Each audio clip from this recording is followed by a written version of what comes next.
শুক্রবার সমাজ কল্যাণ ও সমাজ শিক্ষা দপ্তরের উদ্যোগে উমাকান্ত একাডেমিক গ্রাউন্ডে নেশামুক্ত ভারত অভিযান ইত্যাদি বিষয়ে সচেতনতা সৃষ্টির জন্য জেলা পর্যায়ের মিনি ম্যারাথন ও র্যালি অনুষ্ঠিত হয়। উপস্থিত ছিলেন সমাজ কল্যাণ সমাজ শিক্ষা দপ্তরের মন্ত্রী টিঙ্কু রায়, আগরতলা পৌর নিগমের মেয়র দীপক মজুমদার সহ অন্যান্যরা।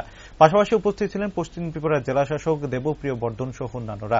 অনুষ্ঠানে বক্তব্য রাখতে গিয়ে যুব কল্যাণ দপ্তরের মন্ত্রী টিঙ্কু রায় বলেন, 2015 সালে দেশের প্রধানমন্ত্রী নরেন্দ্র মোদী বেটি বাঁচাও বেটি পড়াও কর্মসূচি চালু করেছিলেন। তার উদ্দেশ্য হল সচেতনতামূলক কর্মসূচির মাধ্যমে মহিলাদের সুরক্ষিত এবং ক্ষমতায়ন করা।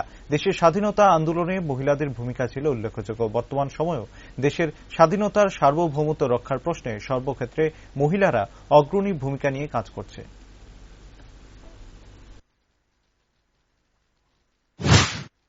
সবাই মিলে বেটি বাঁচাও বেটি পড়াও এই যে মিশনটা, এই কর্মসূচি শুরু হয়েছিল 2015 সালে 22 জানুয়ারি সূচনা করেছিলেন হরিয়ানাতে প্রধানমন্ত্রীজি।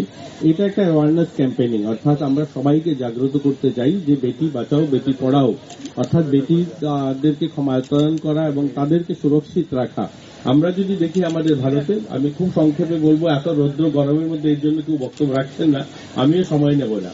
আমাদের ব্রিটিশ ভারতও আমাদের ভারতের এই স্বাধীনতা সংগ্রামে, অর্থাৎ ব্রিটিশদেরকে যারা ব্যতিগ্রস্ত করে রেখেছিল, এরকম অনেক মহিলারা ছিলেন। আমরা সবসময় ওই ভগৎ সিং বা আমরা যারা লালা লাজপত রায়, বিপিন পালের নাম বলি, এরকম অনেক মহিলারা ছিলেন যাদের আন্দোলনে তারা কিন্তু ব্যতিগ্রস্ত ছিলেন। এইরকমই অনেক ছিলেন। বীণা দাস 1932 সালে কলকাতা ইউনিভার্সিটিতে প্রকাশ্য দেবালোকে সেই ছাত্রী গুলি চালায়, সেখানকার তখন গভর্নর ছিলেন যিনি কলকাতার।